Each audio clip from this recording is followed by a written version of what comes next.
Hey guys, in this video I will show you how you can fix two-step verification not sending email to your basically email provider.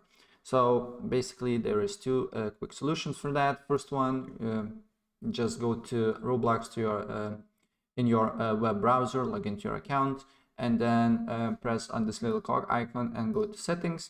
And on account info, make sure that your email is verified and you're using the right email, right? Sometimes people make mistakes, maybe you misspell something or whatsoever, so make sure that you're using the right email. And if you're still not getting an email, you check the spam folders, promotion folders, and you're not getting anything from the Roblox, I highly suggest you just write to go to your internet provider, Internet Explorer or something, and then just write Roblox support.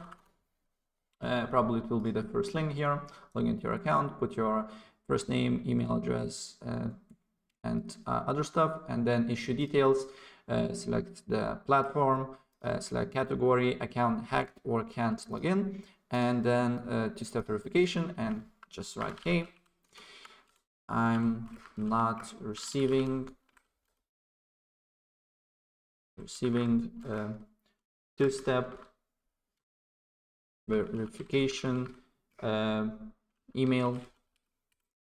Please fix it, and just press submit. Right, and usually they respond within 48 hours with a solution. Right, so that's pretty much it what I want to show you, and if I help you out, please press like button and subscribe for more. Take care, bye.